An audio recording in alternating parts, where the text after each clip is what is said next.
our nation, life for the people, life sa mga kabataan natin. Mabuhay ang Pilipino at mabuhay ang Pilipinas. Meron po dito ang kahino po natin. Ang bayan ko, sabay-sabay. Ang bayan ko'y Pilipinas. Lupain natin po.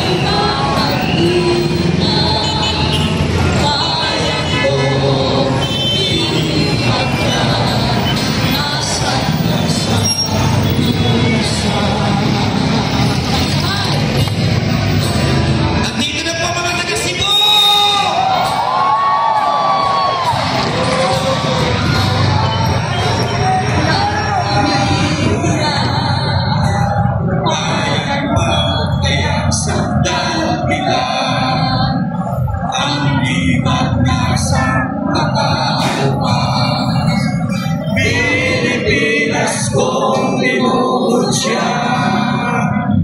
ugat ng luha, talita, hika-hika, mag-iwag ang sandalaya.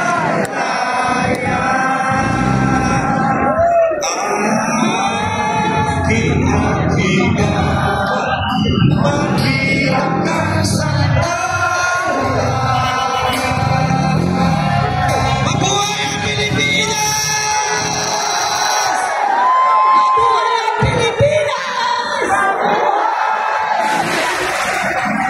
Salamat, Mamo. At ngayon naman po, bigyan natin ng pagkakataon ang kababayan natin na representante ng OFW at ni JJ Sendo. Palakpakan po natin!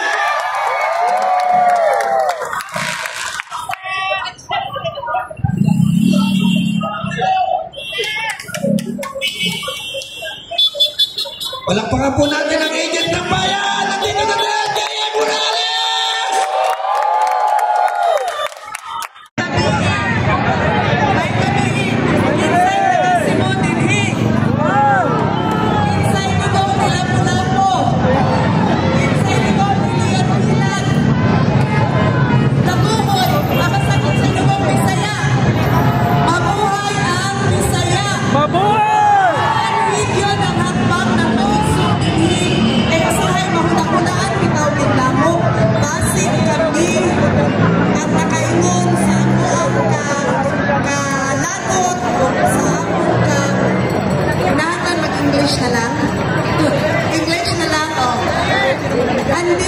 Andito kami here ngayong gabi dahil minsan ang hakbang ng Maisog Cebu na pumapasok sa isip namin, di ba kaya dahil sa indignation rally namin at sa noise caravan namin, napukaw yung inggit ng gobyernong ito sa isang tao na lubos na minamahal ng taong bayan. Na hanggang ngayon, ang pangalan niya, we still keep shouting, Duterte, Duterte.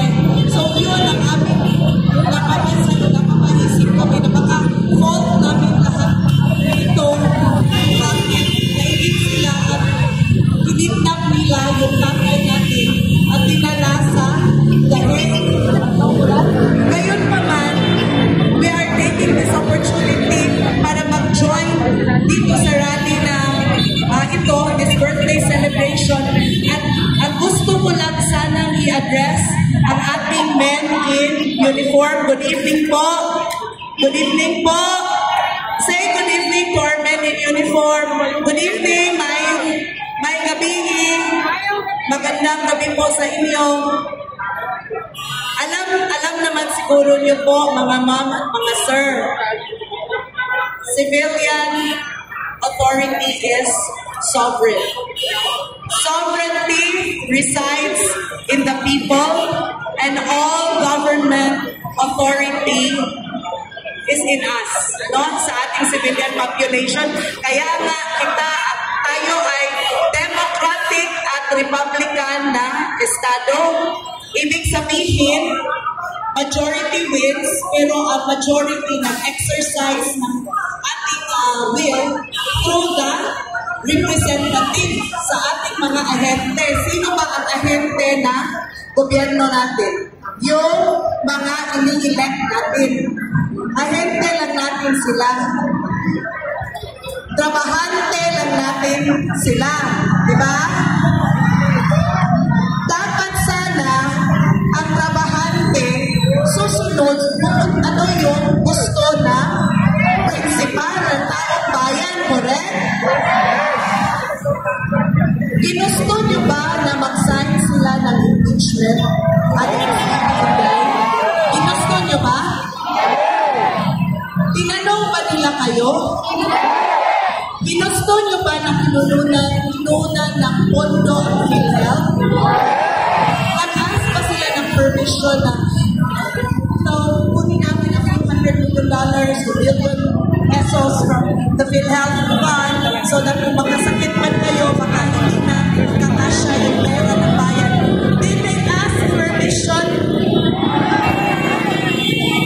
Anong ginagawa natin sa mga ahente o trabahante na na-betray sa atin? Diba? Karapatan natin sesantehin.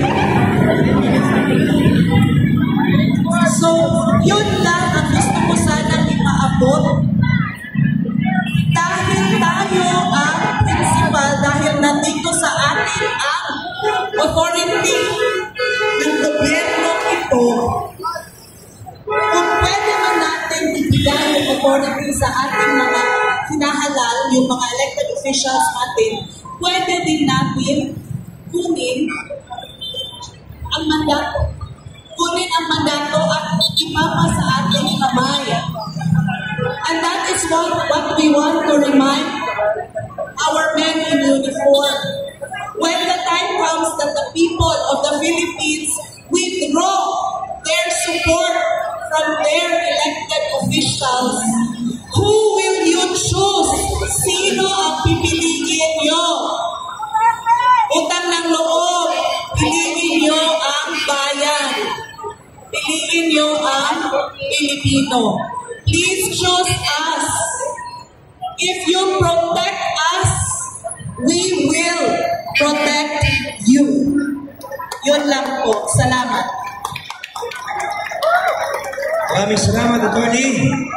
At ngayon naman, bago po natin magsalitain